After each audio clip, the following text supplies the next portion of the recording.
Jésus te couronne.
137.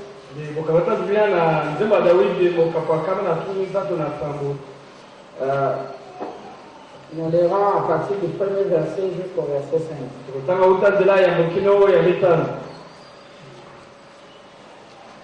Lisons la parole de Dieu. Sur les bords des fleuves de Babylone, nous étions assis et nous pleurions. En nous souvenant de Sion, au seuil de la contrée, nous avons suspendu nos âmes. Là où nos vainqueurs nous demandaient des chants, et nos oppresseurs de la joie. Chantons-nous quelques-uns des cantiques de Sion. Comment chanterons-nous les cantiques de l'Éternel sur une terre étrangère? Si je t'oublie, Jérusalem, que ma droite m'oublie. Amen.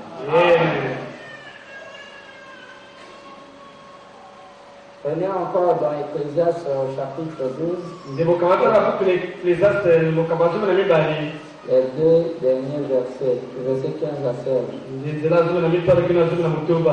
Écoutons la fin du discours. Crains Dieu et observe ses commandements. C'est là ce que doit tout homme. Car Dieu amènera toute œuvre en jugement au sujet de ce qui est caché, soit bien, soit non. Avec nos têtes inclinées. Seigneur Dieu Tout-Puissant, d'éternité en éternité, tu es Dieu. Tu as permis, Père, que cet après-midi, que nous puissions encore venir dans ta maison. Seigneur, nous sommes ici comme la pâte à modeler dans la maison du potier. Nous sommes ici comme les morceaux de marbre dans l'atelier des sculpteurs. Modèle de nos Seigneurs. Enlève de nous tout ce qui n'est pas de toi. Et toi-même, Christ, qui puisse rester. S'il y a en nous quelque chose qui t'a déplu, viens venir nous pardonner. Et nous regardons au travers de ton sang versé, qui a été versé pour notre rédemption à Golgotha. Seigneur, nous te remettons la salle. Nous te remettons chaque cœur. Nous ne sommes pas venus pour écouter un homme nous parler de Dieu. Nous avons besoin de Dieu parlant à travers les lèvres. Et quand alors l'homme du chemin, et toi parle à ton père. Nous avons besoin de ta présence, Seigneur. Car nous savons que tu es ici. Dans une autre dimension. Seigneur, sois l'alpha et l'oméga. Nous croyons que chaque affligé a été consolé. Que les malades ont été guéris. Que chaque requête a été exaucée. Qu'il en soit ainsi. Pour les restes, Père, que ta volonté soit faite. Alors que nous te le demandons. Pour le parfait nom du Seigneur Jésus-Christ. Amen.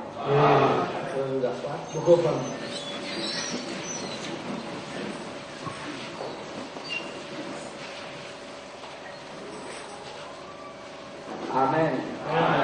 Je pensais que c'est moi qui étais en retard, mais il me semble que tout le monde est en retard ce soir.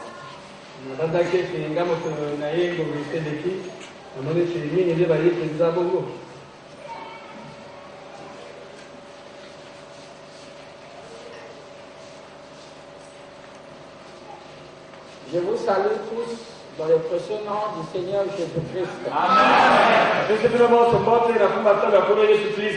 Que le Seigneur vous bénisse richement. Amen. Que Dieu vous comble. Amen. Je vois que la salle est décorée. On a été là-bas le mariage. Donc il y a mariage demain ou samedi?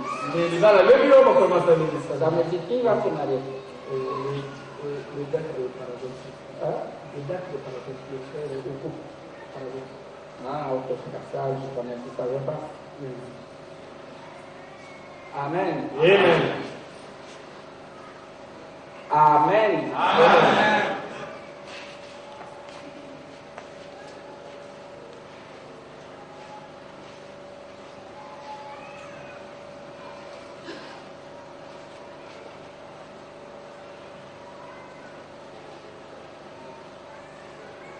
Je crois que cet après-midi, on peut commencer?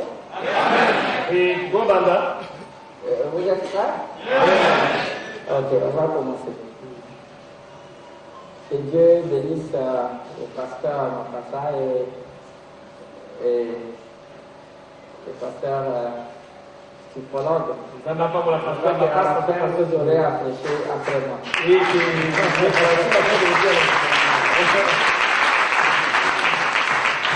Amen. Amen. On va gagner du temps.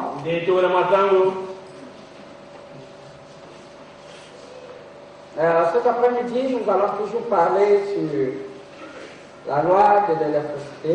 Et nous allons essayer de voir comment ça marche. Et nous avons vu la procédure telle que Frère Branham nous l'a donnée. Il nous dit que le monde était plein de l'électricité.